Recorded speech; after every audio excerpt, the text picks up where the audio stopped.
Hi my dears, welcome back to Surya study circle. అయితే ఈరోజు GK current అఫైర్స్లో భాగంగా ఒక ముఖ్యమైనటువంటి అంశాన్ని మీ ముందుకు తీసుకురావడం జరిగిందండి. అంతకంటే ముందు ఎవరైతే 20-21వ తేదీలో డిఎస్సి రాయాల్సి ఉండిందో వాళ్ళని 1-2వ తేదీలకు పోస్ట్పోన్ చేయడం జరిగింది. వారికైతే ఒక మంచి అవకాశం అనే చెప్పుకోవాలి. అయితే దీనికి తగ్గట్టుగానే నార్మలైజేషన్ కూడా ఉంటుంది. సో కాబట్టి అందరికీ సమన్యాయం జరుగుతుంది అని ఆశించాలి, అలాగే జరుగుతుంది కూడా. సో కాబట్టి కట్ ఆఫ్ ఎంత ఉంటుంది, మేము రాసాము 1వ తేదీ వచ్చిన వాళ్ళకి ఎక్కువ సమయం వస్తుంది కదా, దానివల్ల మాకు నష్టం జరుగుతుందేమో, అలాంటి సంకోచాలు ఏమీ అవసరం లేదండి.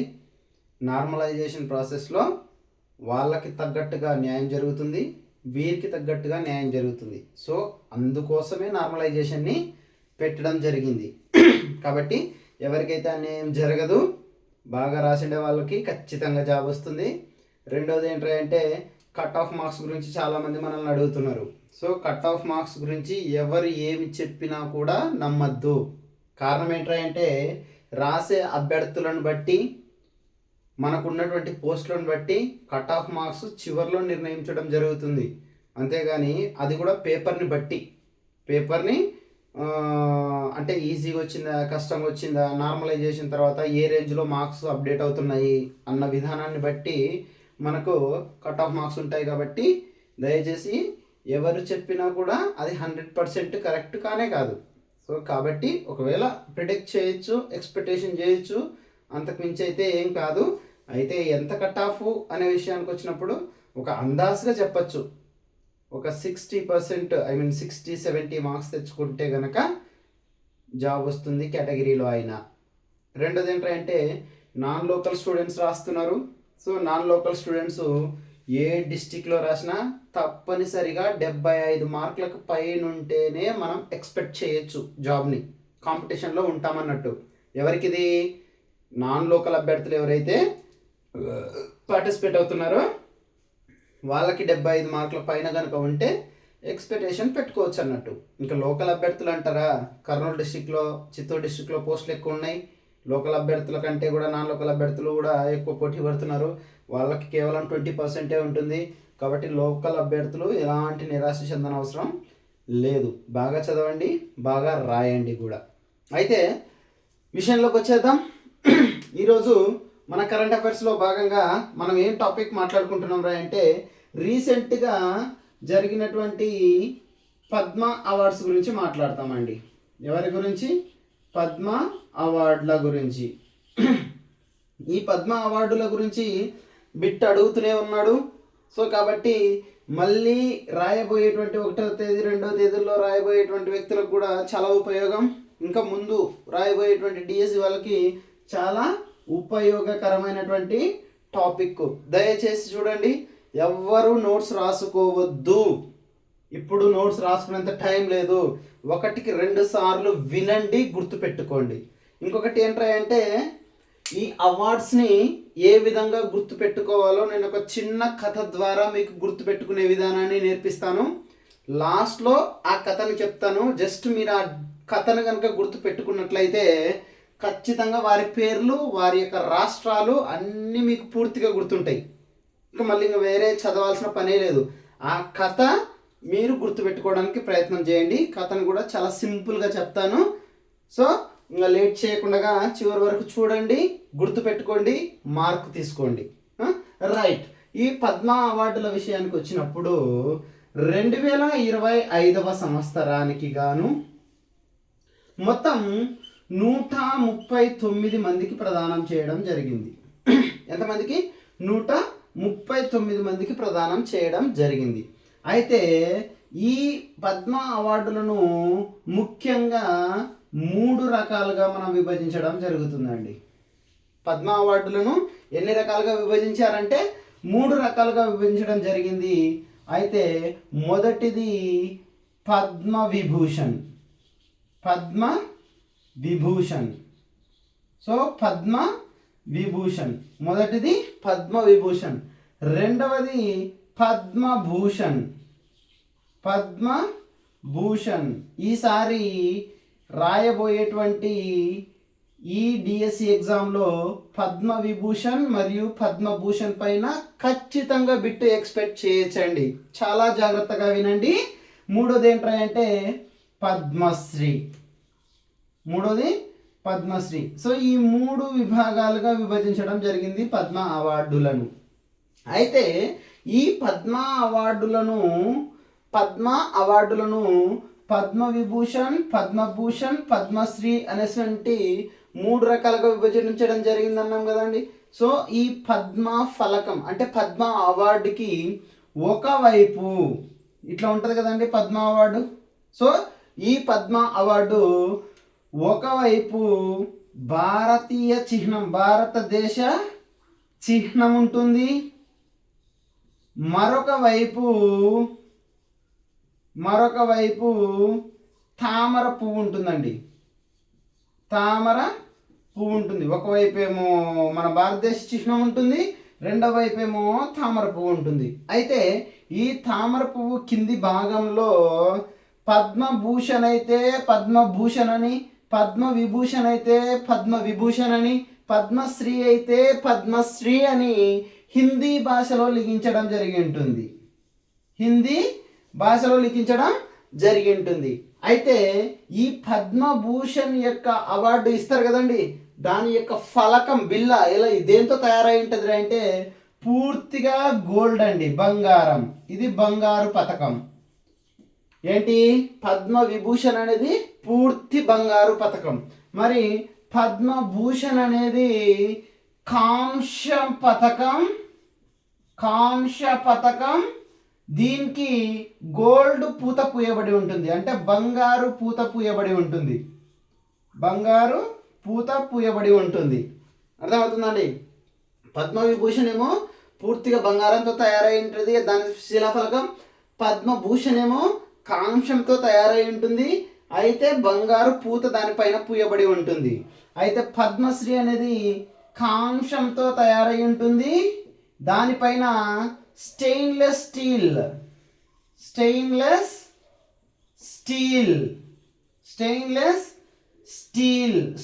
స్టీల్తో పూత పూయడం జరిగి ఉంటుంది. దాని యొక్క వ్యాసం 4.40 ఉంటుంది, దాని యొక్క మందం 0.6 మిల్లీమీటర్స్ ఉంటుంది.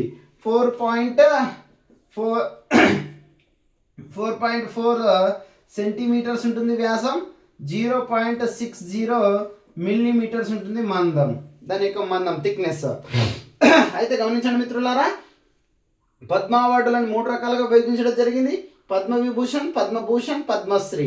పద్మవిభూషణ్ యొక్క ఫలకం బంగారంతో తయారు చేయబడి ఉంటుంది, పద్మభూషణ్ యొక్క ఫలకం కాంస్యంతో తయారు చేయబడి ఉంటుంది, దానిపైన బంగారు పూత పూయబడి ఉంటుంది. పద్మశ్రీ ఫలకం కాంస్యంతో తయారు చేయబడి ఉంటుంది, దానిపైన స్టెయిన్లెస్ స్టీల్ పూత పూయడం జరిగి ఉంటుంది. అయితే దానికి ఒకవైపున భారతదేశ చిహ్నం ఉంటుంది, రెండొక వైపున తామర పువ్వు గుర్తుంటుంది. దాని కింద హిందీ భాషలో పద్మభూషణ్ అయితే పద్మభూషణ్, పద్మవిభూషణ్ అయితే పద్మవిభూషణ్, పద్మశ్రీ అయితే పద్మశ్రీ అనేసి రాయబడి ఉంటుంది. దీన్ని మన రాష్ట్రపతి ప్రదానం చేస్తారు. అర్థమైందమ్మా? అయితే ఈ విషయానికి వచ్చినప్పుడు ఈ పద్మ అవార్డులను 1954 నుండి 1954 జనవరి 24 నుండి ప్రదానం చేస్తున్నారండి. ఎప్పటి నుండి? కరెంట్ అఫైర్స్కి లాస్ట్లో కొద్దాం, స్టాండర్డ్ జీకే పైన బిట్ అడుగుతున్నాడు, గమనించుకోండి. అయితే గమనించండి మిత్రులారా, ఈ పద్మ అవార్డులను ఎప్పటి నుండి ప్రదానం చేస్తున్నారమ్మా? 1954 జనవరి 24 నుండి ప్రదానం చేస్తున్నారు.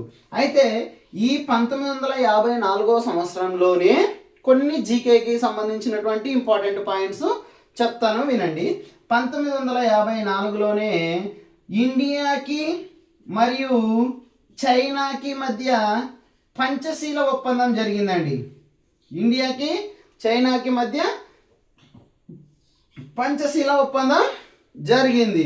సో ఇదే 1954లోనే మన భారతదేశంలో అత్యున్నత పురస్కారమైనటువంటి భారతరత్నను ఈ సంవత్సరం నుండే ప్రదానం చేయడం జరిగిందండి. 1954 నుండే భారతరత్న అవార్డులను కూడా ప్రదానం చేస్తున్నారు. అదే ఈ 1954 నుండే పద్మవిభూషణ్, ఈ 1954 నుండే పద్మభూషణ్, ఈ 1954 నుండే పద్మశ్రీ. పద్మశ్రీ. సో ఈ అవార్డులను ఈ 1954 నుండి ప్రదానం చేస్తున్నారు అన్నట్టు. ఏదో చిన్నగా 2 బిట్లు గుర్తుపెట్టుకోండి, ఉపయోగపడచ్చు మీకు. అయితే వీటికంటే ఇంపార్టెంట్గా ఖచ్చితంగా ఎక్స్పెక్ట్ చేయొచ్చు అండి స్టాండర్డ్ జీకేకి జనవరి 24 నుండి ప్రదానం చేస్తున్నారు అని చెప్పినాము కదండి. 1954 జనవరి 24 నుండి ప్రదానం చేస్తున్నారని చెప్పినాం కదండి. అయితే ఇందులో ఉన్నటువంటి 24కి సంబంధించి నేను కొన్ని ఇంపార్టెంట్ విషయాలు చెప్తాను. ఇంతకుముందు ఈ 24కి సంబంధించినటువంటి విషయాల్లో బిట్ అనేది రావడం జరిగింది. కాబట్టి 24కి సంబంధించి పూర్తి ఇన్ఫర్మేషన్, నాకు తెలిసినంత వరకు పూర్తి ఇన్ఫర్మేషన్ నేను మీ ముందర ఉంచుతున్నాను. గమనించండి, బాగా గుర్తుపెట్టుకోండి 24కి సంబంధించినటువంటి విషయాలు. గమనించండి మిత్రులారా, 24కి సంబంధించినటువంటి విషయాలకు వచ్చినప్పుడు వాటి యొక్క ఇంపార్టెన్స్ ఏందని చూసినప్పుడు 24కి సంబంధించి చూడండి. ఈ 24 ప్రపంచంలోని కాలమండలాల సంఖ్య, ప్రపంచంలోని కాలమండలాల సంఖ్య,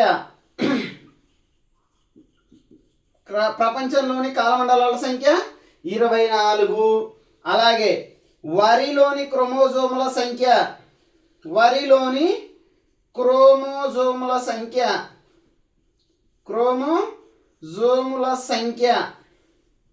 24. అలాగే మన భారతదేశంలో హైకోర్టుల సంఖ్య 24. అలాగే ఆస్కార్ అవార్డులు ప్రదానం చేయు విభాగాల సంఖ్య,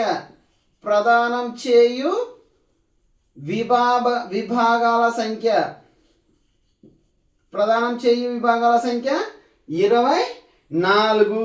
అలాగే వరిలోని క్రోమోజోముల సంఖ్య 24. మన మన రిబ్బులోని ప్రక్కటెముకల సంఖ్య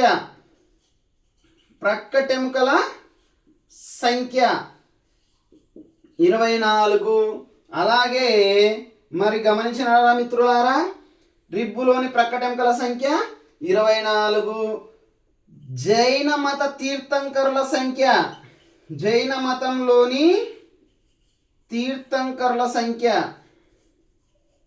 24. అర్థమవుతుందా? జైన మతంలోని తీర్థంకరుల సంఖ్య 24. రిబ్బులోని ప్రక్కటెముకల సంఖ్య 24. ఆస్కార్ అవార్డులను ప్రదానం చేయు విభాగాల సంఖ్య 24. భారతదేశంలో హైకోర్టుల సంఖ్య 24. వరిలోని క్రోమోజోముల సంఖ్య 24. ప్రపంచంలోని కాలమండలాల సంఖ్య 24. రోజుకి గంటలు 24. అలాగే అశోక చక్రంలోని లీవ్స్ ఎన్ని అంటే 24. అలాగే గమనించినారా మిత్రులారా, ఇంకా 24కి సంబంధించి ఇంకా ఇంపార్టెన్స్ ఉన్నాయి చూడండి, గుర్తుపెట్టుకోండి. జనవరి 24 ఏమండి? జనవరి 24 గమనించండి. 24 అక్కడ కూడా ఉంది కదా. జనవరి 24 నుండి పద్మ అవార్డులను ప్రదానం చేస్తున్నారు. అదే జనవరి 24ని అంతర్జాతీయ బాలికల దినోత్సవంగా జరుపుకుంటారు. ఎప్పుడు? జనవరి 24. అలాగే మార్చ్ 24 క్షయ నివారణ దినంగా జరుపుకుంటారండి. క్షయ నివారణ దినంగా జరుపుకుంటారు. అలాగే ఏప్రిల్ 24 పంచాయతీ రాజ్ దినంగా జరుపుకుంటారండి. పంచాయతీ రాజ్ దినోత్సవం.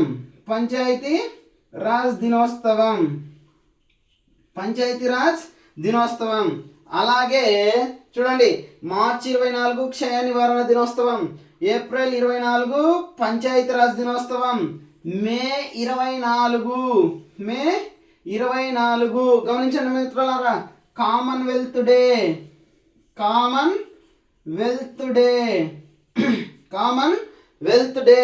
అలాగే అలాగే అక్టోబర్ 24 విషయానికి వచ్చినప్పుడు ఇంపార్టెంట్ అండి, యుఎన్ఓ డేగా జరుపుకుంటాం, యుఎన్ఓ దినోత్సవం. అదే అక్టోబర్ 24 మిత్రులారా, అదే అక్టోబర్ 24 అంతర్జాతీయ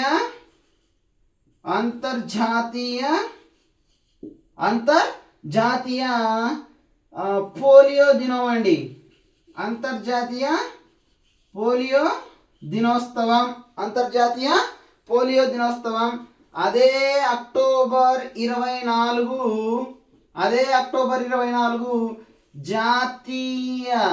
జాతీయ ఫుడ్ ఆహార దినోత్సవం,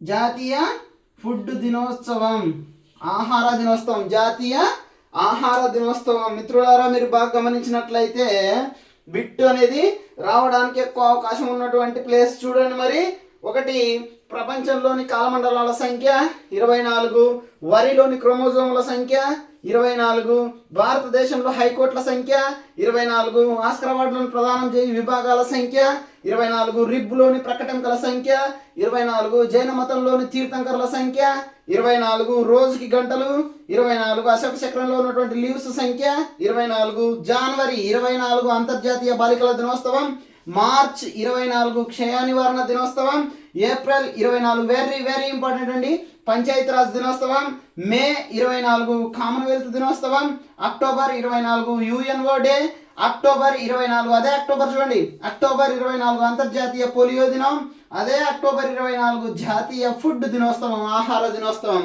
జాతీయ ఆహార దినోత్సవంగా మనం ఈ అక్టోబర్ 24ని మనం జరుపుకుంటాము. ఇది 24కి సంబంధించినటువంటి ఇంపార్టెన్స్ అండి. దేనికి సంబంధించి? 24కి సంబంధించి ఇంపార్టెన్స్, 24కి సంబంధించి ఇంపార్టెన్స్ అండి. చూడండి, 1-2 బిట్లు ఇంతకుముందు ఎన్నిసార్లు అడగడం జరిగింది, ఈసారి కూడా అడగడానికి అవకాశం ఉన్నటువంటి లొకేషన్ గుర్తుపెట్టుకోండి. అర్థమైందమ్మా? సో అయితే ఇప్పుడు కనుక గమనించినట్లయితే మిత్రులారా, కరెంట్ అఫైర్స్లోకి వచ్చేద్దాం. గుర్తుందా? రాసుకుంటారా?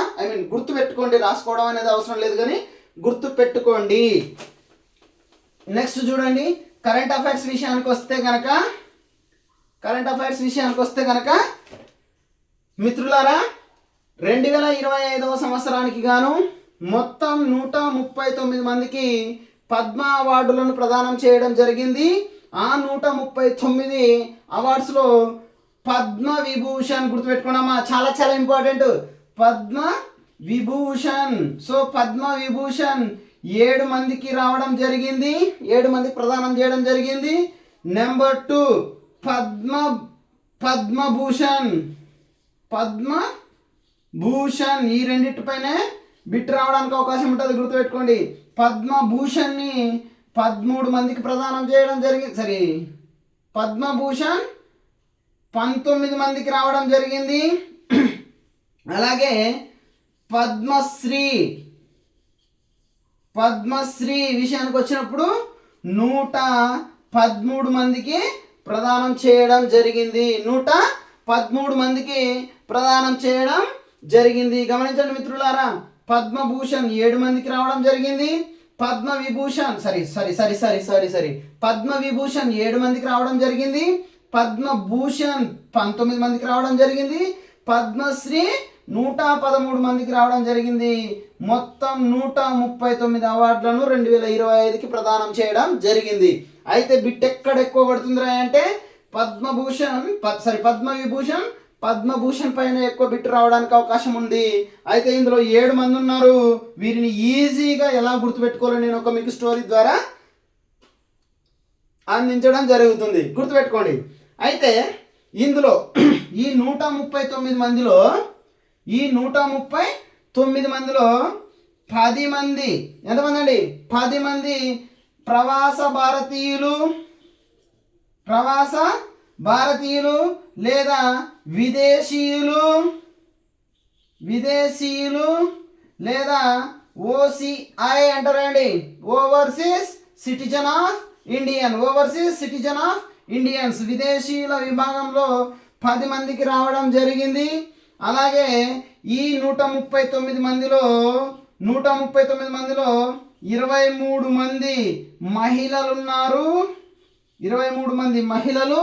అలాగే 13 మందికి మరణాంతరం, ఎప్పుడండి మరణాంతరం మరణాంతరం ఈ పద్మ అవార్డుని ప్రదానం చేయడం జరిగింది. 2025 సంవత్సరానికి గాను మరణాంతరం ఎంతమందికి పద్మ అవార్డులను ప్రదానం చేయడం జరిగింది?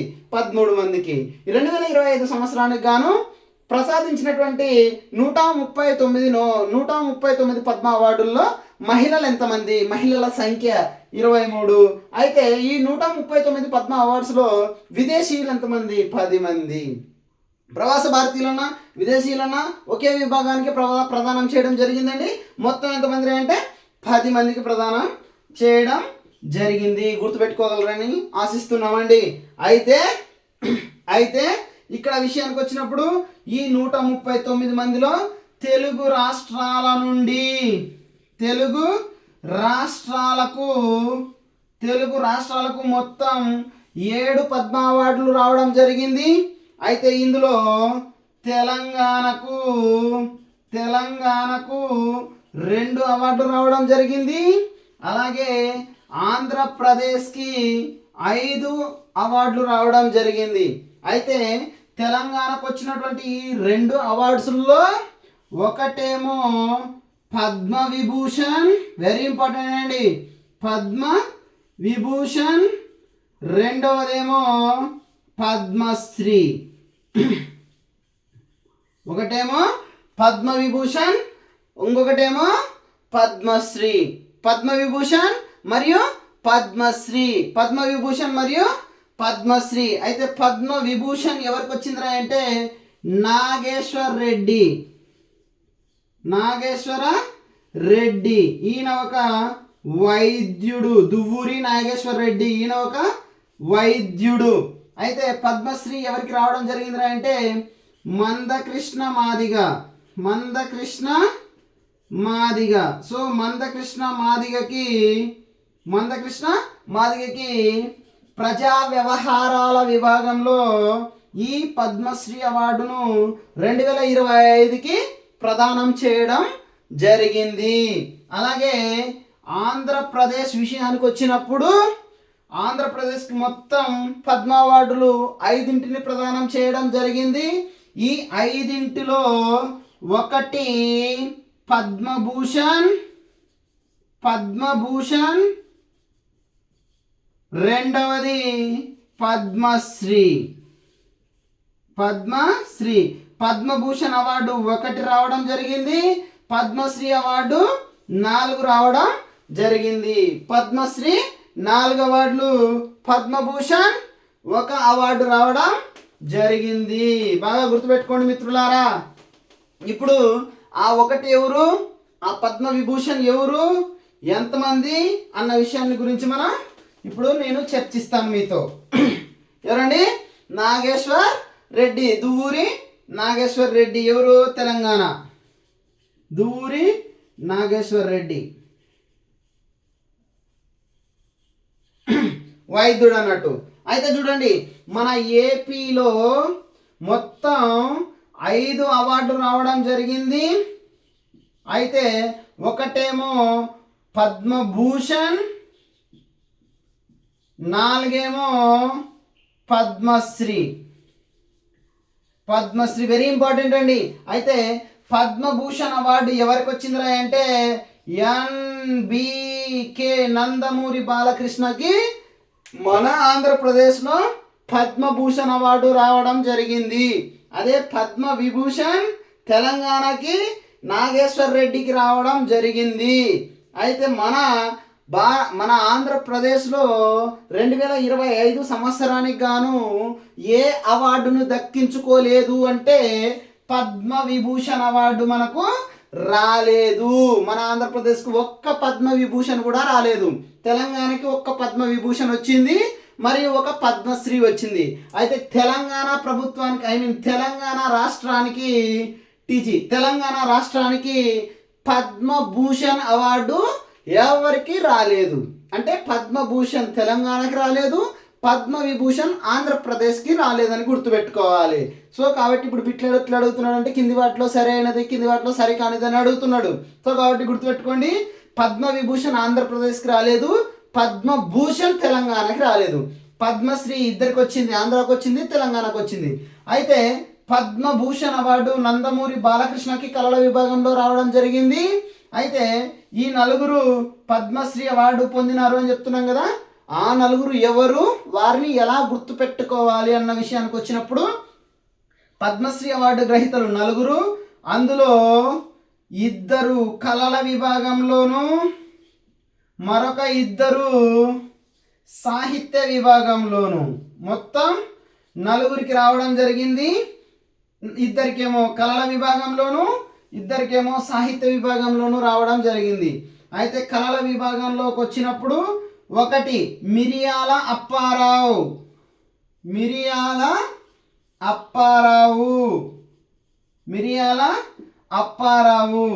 రెండో వ్యక్తి ఎవరు అంటే నాగఫణి శర్మ. ఎవరండి? మిరియాల అప్పారావు, నాగఫణి శర్మ. ఈయన పూర్తి పేరు మాడుగల నాగఫణి శర్మ. మీరు ఈజీగా ఎలా గుర్తుపెట్టుకుంటారో ఒకసారి కనుక గమనించినట్లయితే, అప్పారావు గారు నాగమణి కోసం కల కన్నాడు. గుర్తుపెట్టుకోండి, ఈజీగా గుర్తుపెట్టుకోండి. చిన్న సెంటెన్స్ గుర్తుపెట్టుకుంటే ఇద్దరు పేర్లు గుర్తొస్తాయి.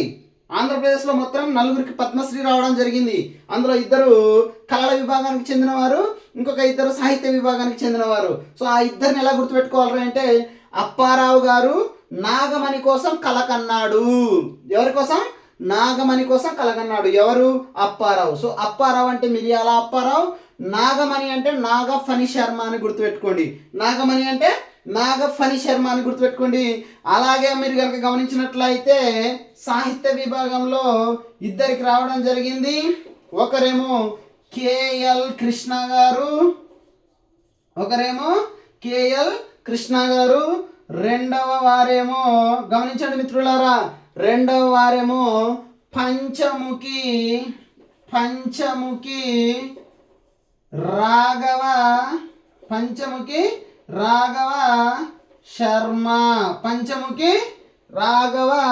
ఒక్క నిమిషం అండి. వాని పేరు ఏం పేరు అంటే శర్మ కాదు, రాఘవాచార్య. ఆయన పేరు రాఘవాచార్య. అదే కదా, ఇక్కడ శర్మ, అక్కడ ఆచార్య. రైట్ అండి.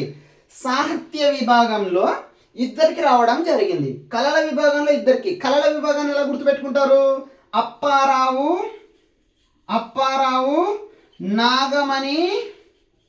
నాగమణి కోసం కలగన్నాడు. ఇప్పుడు చూడండి, అప్పారావు నాగమణి ప్లేస్లో నాగఫణి కళ అంటే కళల విభాగం. నాగమణి అప్పారావు, నాగఫణి కళ. ఎవరు? అప్పారావు. సో అప్పారావు నాగఫణి కళల విభాగం. అలాగే కేఎల్ కృష్ణ గారు మరియు పంచముఖి రాఘవాచార్య గారు. అయితే వీళ్ళని ఎలా గుర్తు పెట్టుకుంటాము అంటే, కృష్ణుని పైన రాఘవ ఒక సాహిత్యాన్ని రాశాడు. సింపుల్గా గుర్తుపెట్టుకోండి మిత్రులారా, కృష్ణుని పైన రాఘవ ఒక సాహిత్యాన్ని రచించాడు. లేదా కృష్ణుని గురించి రాఘవ ఒక సాహిత్యాన్ని రచించాడు లేదా సాహిత్యాన్ని చేశాడు. కృష్ణుని గురించి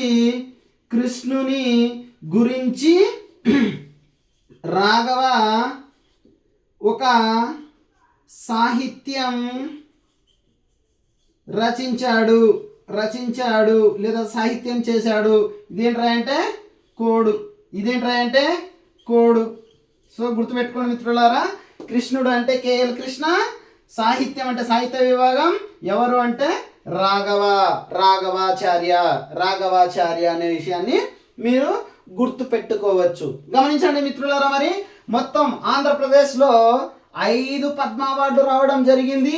ఒకటేమో పద్మభూషణ్, 4 ఏమో Padma Shri. Padma Bhushan very very important అండి. ఎవరికి వచ్చింది అంటే one and only the legend NBK Nandamuri Balakrishna గారికి రావడం జరిగింది. 4 అవార్డ్స్ పద్మశ్రీ విభాగంలో రావడం జరిగింది. ఈ పద్మశ్రీ 2 కళల విభాగంలోనూ 2 సాహిత్య విభాగంలోనూ రావడం జరిగింది. అయితే కళల విభాగంలో మిరియాల అప్పారావుకి మరియు మాడుగుల నాగఫణి శర్మకి రావడం జరిగింది. వీరిని గుర్తుపెట్టుకోవడానికి ఈజీ కోడ్ ఏంట్రా అంటే కోడ్ ఏంట్రా అంటే అప్పారావు నాగమణి కోసం కలకన్నాడు. అప్పారావు నాగమణి కోసం కలకన్నాడు. అలాగే సాహిత్య విభాగంలో 2కి రావడం జరిగింది. ఒకటేమో కేఎల్ కృష్ణ గారు, రెండవదేమో పంచముఖి రాఘవాచార్య గారు. పంచముఖి రాఘవాచార్య గారు ఈ 2కి రావడం జరిగింది. వీరిని గుర్తుపెట్టుకోవడానికి ఉన్నటువంటి కోడ్ ఏంటంటే అంటే కృష్ణుని గురించి రాఘవ ఒక సాహిత్యాన్ని రచించాడు. కృష్ణుని గురించి రాఘవ ఒక సాహిత్యాన్ని రచించాడు అన్న విషయాన్ని గుర్తుపెట్టుకోండి. కృష్ణుని గురించి అంటే కృష్ణుడు, రాఘవ అంటే రాఘవుడు, ఏ విభాగం అంటే సాహిత్య విభాగం.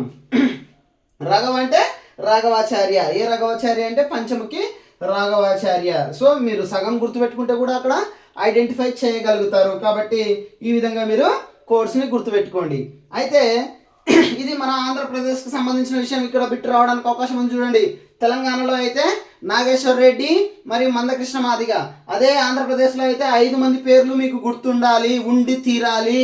5 మందిలో ఒకటి నందమూరి బాలకృష్ణ, పద్మభూషణ్. నందమూరి బాలకృష్ణ గారికి కింది వాటిలో ఏ అవార్డు రావడం జరిగింది?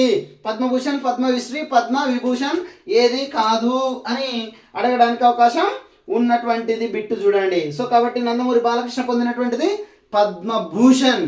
పద్మవిభూషణ్ తెలంగాణకి రావడం జరిగింది. పద్మశ్రీలో అప్పారావు, నాగఫణి, అదే మరి కృష్ణ, రాఘవ అనే విషయాలని మీరు గుర్తు పెట్టుకోవాలి.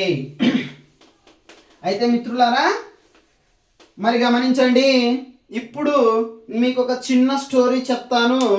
ఆ స్టోరీలోనే ఈ మన పద్మ అవార్డుల్లో మొదటిదైనటువంటి పద్మవిభూషణ్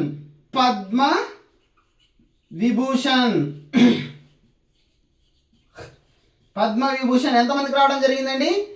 7 మందికి రావడం జరిగింది. ఆ 7 మంది పేర్లను మీకు ఇట్లే గుర్తుండేటట్టు చెప్తా, మీరు గమనించండి.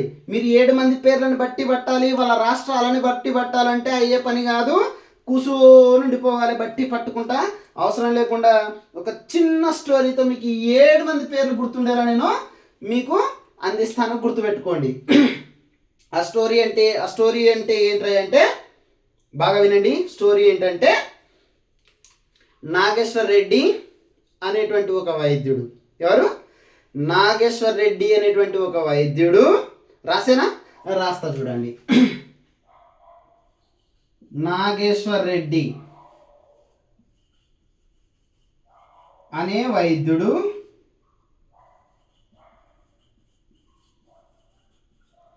టిఎస్ రిజిస్ట్రేషన్తో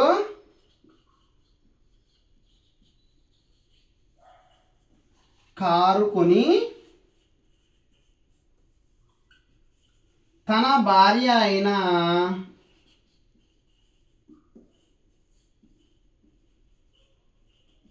ఏం మాట్లాడుతున్నామండి? నాగేశ్వర్ రెడ్డి అనేటువంటి వైద్యుడు టిఎస్ రిజిస్ట్రేషన్తో ఒక కారును కొని భార్య అయినటువంటి ఇక్కడ చూడండి, భార్య అయినటువంటి ఆమె ఎవరు అంటే ఒక్క సెకండ్ అమ్మ, తన భార్య అయినటువంటి భార్య అయిన శారదాతో కేరళలోని వాసుదేవుణ్ణి దర్శించుకోవడానికి వాసుదేవుని దర్శనానికి అని రాసుకోండి. వాసుదేవుని దర్శనానికి బయలుదేరగా వాసుదేవుని దర్శించుకోవడానికి ఎక్కడి నుండి బయలుదేరినారమ్మా? కేరళలోని వాసుదేవుని దర్శించుకోవడానికి వాళ్ళు బయలుదేరగా కర్ణాటకలో సుబ్రహ్మణ్యం ఎవరండి? సుబ్రహ్మణ్యం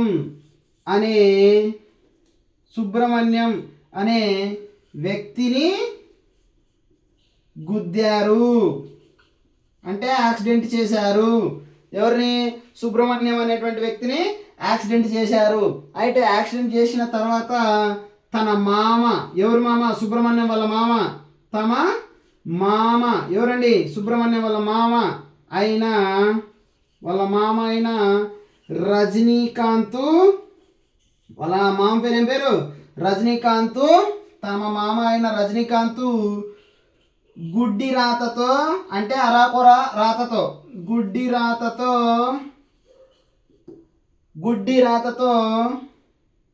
ఏం చేస్తున్నామండి?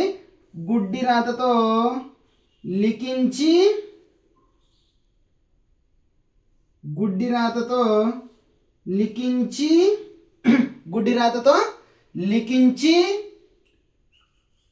చండీదేవి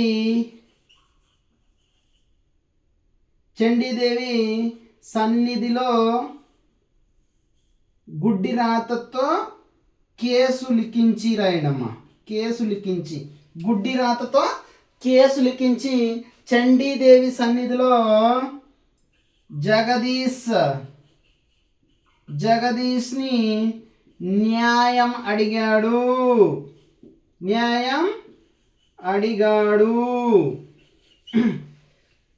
మరొక్కసారి కథ చూడండి. ఏమంట అంటే, కథ పేరు ఏంటంటే, మీరు ఇంక ఇది ఏం చూడాల్సిన పని లేదు, ఒక్కసారి కథ వినండి. కథ ఏంట్రయ్య అంటే, మనకు నాగేశ్వర్ రెడ్డి అనేటువంటి ఒక వైద్యుడు ఉన్నాడండి. ఆయన తెలంగాణ రిజిస్ట్రేషన్ పేరు మీదుగా ఒక కారు కొన్నాడు. ఆ కారు కూడా ఎలాంటిదంట అంటే సుజుకి కారమ్మ. వెరీ ఇంపార్టెంట్, మర్చిపోయినాం. సుజుకి. ఏ కారమ్మా? సుజుకి కారు కొన్నాడు. సారీ అమ్మా, వెరీ ఇంపార్టెంట్, అందుకే కథ గుర్తుపెట్టుకోండి అని చెప్తున్నాను. ఎవరు? నాగేశ్వర్ రెడ్డి అనేటువంటి ఒక వైద్యుడు టీఎస్ తెలంగాణ రిజిస్ట్రేషన్తో, టీఎస్ అంటే ఏంటి? తెలంగాణ రిజిస్ట్రేషన్తో సుజుకి కారును కొని తన భార్య అయినటువంటి శారదాని ఎక్కించుకొని, ఎవరిని? తన భార్య అయినటువంటి శారదాని ఎక్కించుకొని ఎక్కడ? కేరళలో ఉన్నటువంటి వాసుదేవుణ్ణి దర్శించుకోవడానికి బయలుదేరినారంట. ఎవరెవరు? నాగేశ్వర్ రెడ్డి మరియు తన భార్య అయిన శారద. ఏ కారులో? సుజుకి కారులో. ఏ registration? TS registration, Telangana registration. ఎక్కడ ఉన్నటువంటి దేవుణ్ణి? కేరళలో ఉన్నటువంటి దేవుణ్ణి. దేవుడి పేరు ఏం పేరు?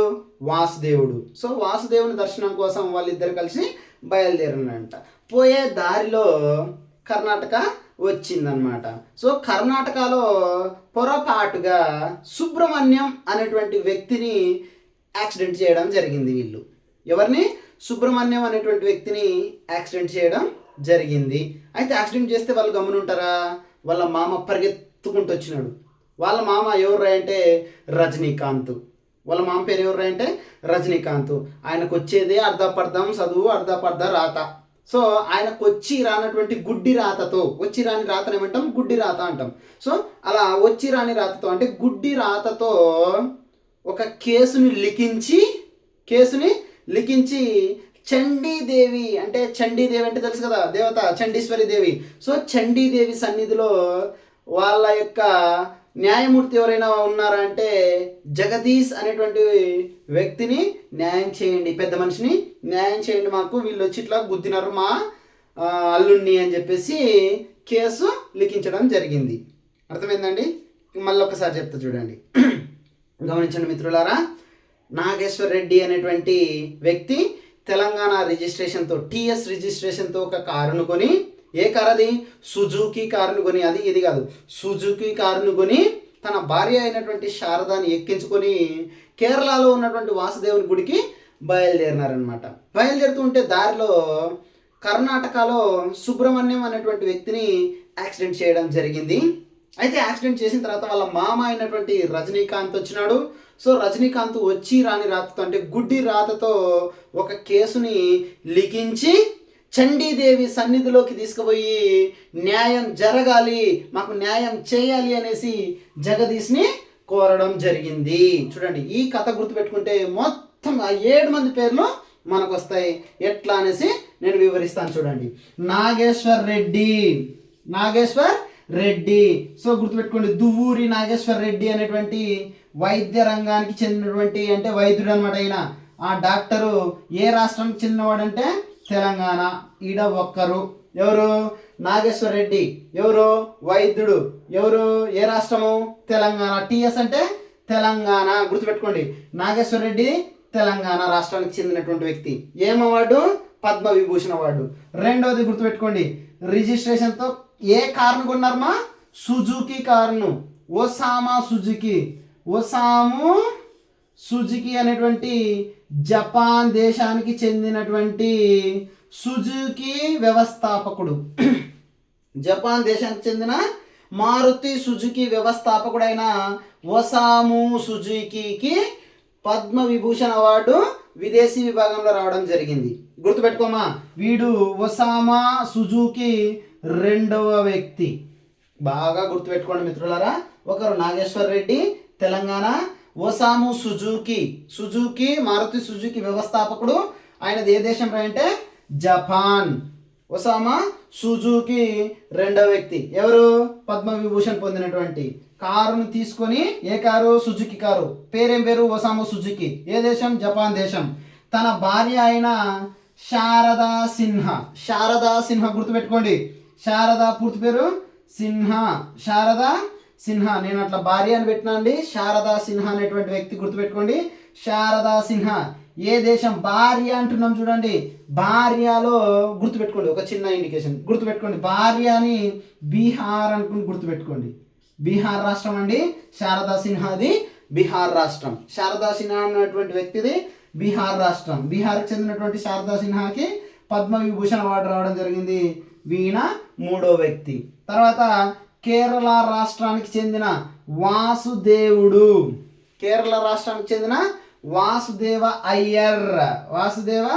అయ్యర్ పూర్తి పేరు. సో కేరళ రాష్ట్రానికి చెందినటువంటి వాసుదేవ అయ్యర్, ఈయన నాలుగవ వ్యక్తి. చూడండి, మొదటి వ్యక్తి నాగేశ్వర్ రెడ్డి, ఏ రాష్ట్రం అంటే తెలంగాణ. రెండవ వ్యక్తి ఒసాము సుజుకి, ఏ దేశం అంటే జపాన్.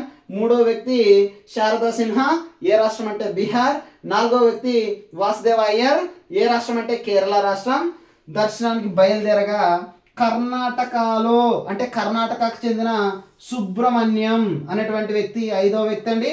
సుబ్రహ్మణ్యం అనేటువంటి వ్యక్తికి పద్మవిభూషణ్ రావడం జరిగింది.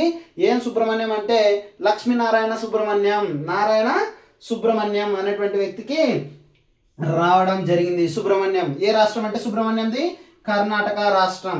అలాగే గుద్దారు అనేది పక్కన పెడితే తమ మామ అయిన